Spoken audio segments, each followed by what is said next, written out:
Ndabahaye mwiriwe mwese canke mwaramutse bivanye naho buri umwe aherereye banywanyi mudateba kubana natwe ngaha kuri imbonesha kure Nyerudende bakiriza amakuru atosoye abarabana n'umutekano politiki ububanyi n'amakungu ndetse n'ubuzima bwa munsi bw'abanyagihugu. Turi ku mugoroba wo kuri uyu munsi wa gatanu w'indwi kwigenekerezo rya 14 mu nyonyo 2025 aho tugiye kurabira hamwe biriko birabera mu buseruko bwa leta yaranira intwaro rusange ya Kongo hagati y'indwano zikomeye hagati ya M23 ndetse na FARDC.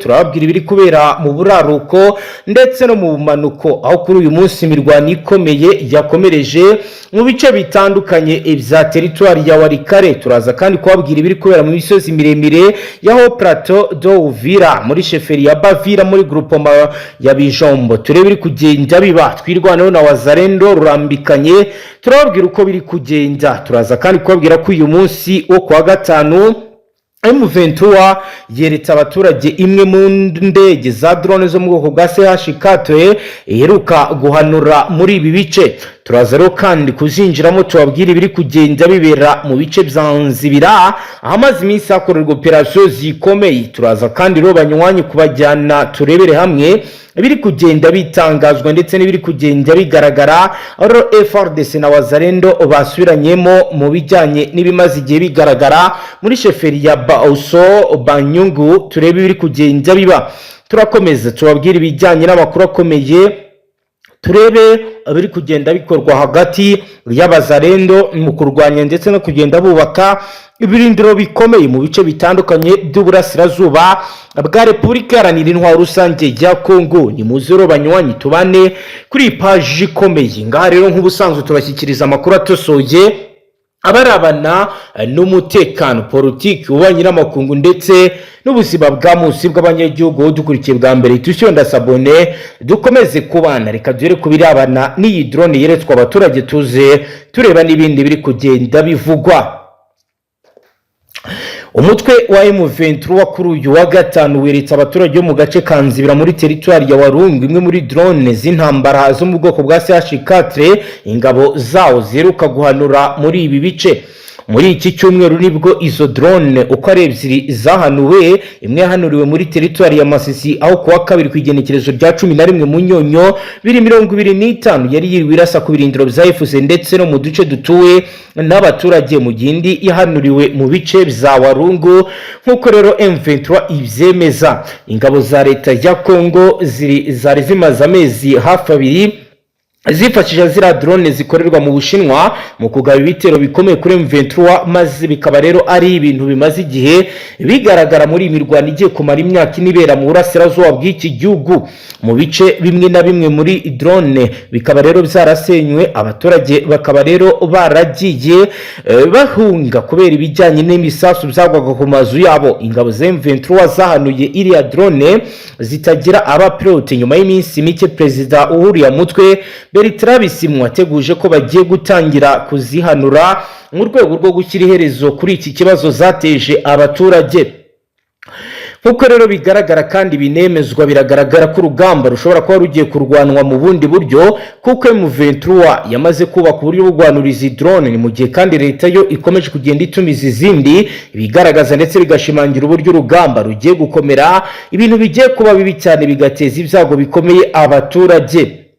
Dukomeje n'andi makuru, reka tujye muri ho Plateau Uvira tubabwira ibiri kugenda biba aho rero kuwa gatanu kwigenekerezo rya 14 ukwezi kw'Icyenda ukwezi kw'Icumi na rimwe 2025 mu misozi miremire ya ho Plateau do Uvira muri sheferi ya Bavira muri groupement ya Bijombo hongeye kumvikana urusaku rw'amasasu no guterwa ibisasu za rutura nyuma y'uko hatangajwe imirwano ikaze hagati y'inyeshyamba za Wazalendo n'umutwe twirwaneho.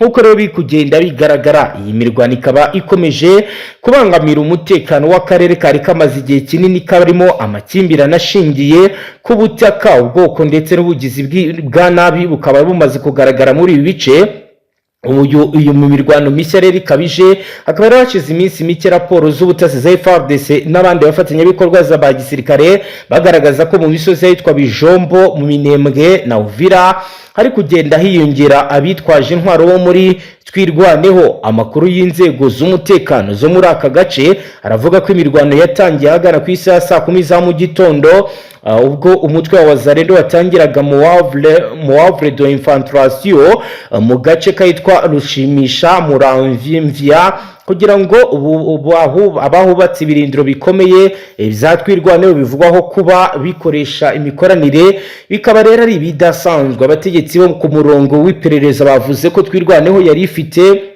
position defensive préparée, ibirindiro bikomeye byateguwe kare birimo tranche ndetse na poste d'observation ndetse n'ibikoresho bya communication tactique bikoreshwamo radio Motorola zifite fréquence zitamenyerewe. Wazalendo rero babanje gukora reconnaissance limitée mu ijoro ryabanjirije imirwano bareba uburyo bashobora gutangiza attaque en crème, aho ari amakuru avuga ko Twirwaneho yari yabimenye hakiri kare. Babonye muvoma suspecté mu misozi yitwa Muramvya nkuko rero babitangaza. Ahagana ku isaha saa 12 za mu gitondo Twirwaneho na AFC batangiye gusubiza ibitero bifashishije fils d'Asate cyane cyane AK-37 PKM ndetse na za RPG-7. Ubuhamya bw'abaturage baturuka muri ibi bice byitwa Rushimisha burerekana ko humvikanye amajwi ndetse n'ibisasu byaraswaga na kanoni 60 mm ndetse n'ibindi bisasu biremereye byahise rero bihindura isura. Ishyamba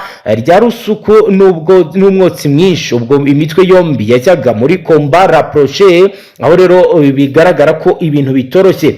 AFC nkuko bizagiye bigaragazwa mu bindi bice bya Rucuru na Masisi hajya hakoreshwa cyane cyane tactique de continuellement, uburyo bwo kuzenguruka umwanzi kwinjira muri rageri zitandukanye. Nkuko rero uru rugamba rwagenze bikaba rero bizavuyemo imirwano ikaze kandi ikomeye nkuko raporo ziri guturuka mu ibi bice zibigaragaza. Mu yandi makuru reka rero tujye mu biri kugenda bivugwa turebe ibiri kugenda biba aho muri Nord Kivu hari hashize igihe kirekire havuga umutekano muke, ikibazo cy'ubutaka, imidugararo y'imiryango ndetse bishingiye ku bijyanye n'inyeshyamba. Kuri ubu rero biravuga ko ibintu bizongeye gukomera, umutekano ukaba rero wongeye gukazwa mu buryo budasanzwe.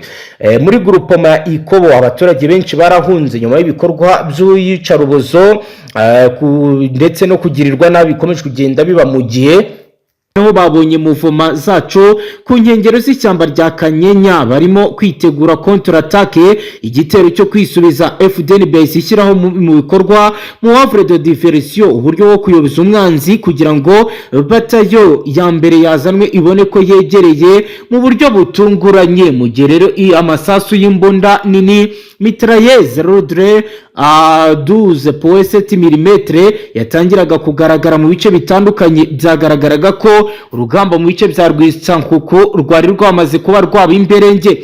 FDNB na FARDC bashyize mu bikorwa tactique de feu et mouvement, uburyo bwo kurwana ibi bahindura imyanya mu gihe barasa, aho Lieutenant Mugenzi uyoboye section ya kabiri yahise atanga itegeko ry'ubusa agira ati section de soutien préparer les tireurs de suppression Arufa avance en ligne de feu, aho yavuze ko bamwe bagomba kuba bakitegura abandi bakavansa bigira imbere. Ibiro niho urugamba rukomeye rwahereye, amasasu yacaga mu bice bitandukanye. Abasirikare Twirwaneho batangiye gusubira inyuma mu kavuyo mu buryo bwo kubashushubikanya. FDNB yakoresheje grenade fumigène kugira ngo ibashe kuba yakisubiza ndetse yagira n'uburinzi bukomeye mu bice bitandukanye igenzura. FDNB yari yashyizeho centre de communication tactique numérique, ikoranabuhanga rihuza unité combatte zose.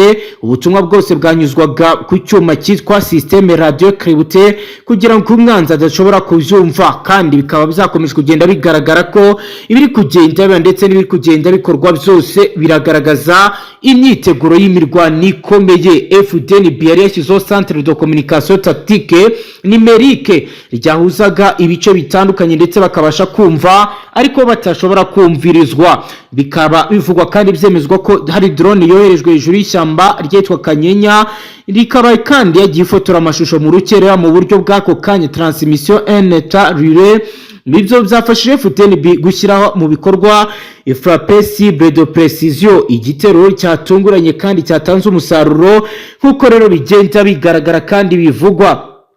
Ku isaha saa 10:00 batayo ya mbere ari imaze gufata ibirindiro by'umwanzi mu misozi yitwa Kanyenya. Rapport de situation yashyikirijwe icyicaro gikuru PC principal. Bavuze ko kuri zone sous contrôle l'ennemi en droite totali, umwanzi yasubijwe inyuma burundu. Turimo gushyiraho dispositif de sécurisation, ubwirinzi bwo kurinda hafashwe nk'uko rero yabigaragaje.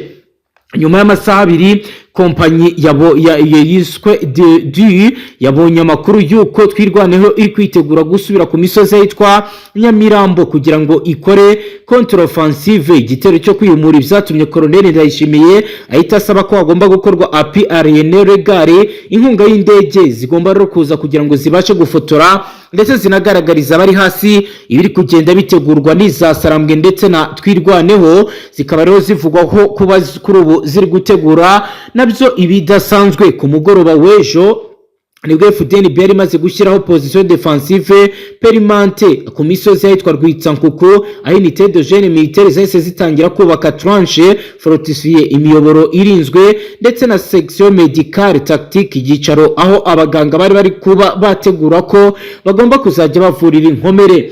Mu gicuku cy'ejo ku isaha ya saa 3 umuyobozi w'ingabo za FDNB yari yatangaje amakuru abwira abasirikare ati mission compris maîtriser morale des troupes élevée, aho rero yagaragaje biri kugenda biba ndetse agaragaza ko bari gukoresha neza communication sécurisée ndetse n'imiyoborere myiza y'abayobozi b'urugamba bakoresheje technologie tactique moderne, bikaba kandi bijyanye na cryptage numérique nk'uko bigaragara. Amakuru hari aravuga ko FDNB yigarurira agace ka Rwitsankuku igatera umwanzi guhunga, aho yamaze gushyiraho zone sécurisée durable nk'uko bigaragara. Intwaro yo muri fiction militaire Rwitsankuku yagaragaje ko ubumenyi n'ikoranabuhanga n'ubwitange bw'ingabo z'igihugu ari byo birinda amahoro n'akarere. FDNB kaba rero yabonye isomo ry'ubunyamwuga bwa gisirikare, ibyo twakwita kwa ari professionnalisme militaire bihura n'ubuhanga bwo gukoresha tactique de mouave moderne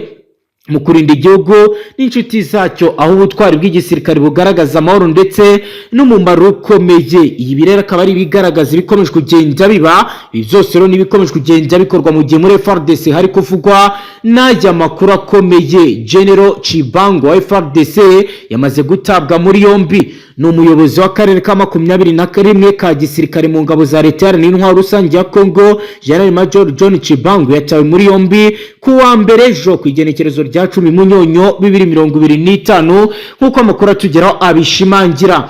Chibangu yafatiwe mu kigo cya gisirikare cya Campo Kororo nyuma y'iminota mike ageze Kinshasa. Ntiharamenyekana icyatumye umusirikare atabwa mu minwe, ariko biravugwa kandi bikagenda bigaragaza ko Chibangu icyakora yatawe muri yombi mu gihe mu gisirikare cya Kongo akomeje kuba igisa n'umukwabo wasize abasirikare bakomeye batandukanye batawe mu minwe nk'uko bigaragara. Chibangu yatawe muri yombi yiyongera kubayimo General Christian Chiwesongesha wahoze ari umugaba mukuru w'ingabo za FARDC, Lieutenant Frank Tumba wahoze akuriye ibikorwa bya gisirikare mu biro bya Kisekedi, General Major Christian Njawiri wahoze akuriye ubutasi bwa gisirikare mbere yo kugirwa umugaba w'ingabo zirwanira ku butaka, ndetse na Lieutenant General Masunzu Pacifique wayoboraga zone ya gatatu y'igisirikare cya leta ya Congo.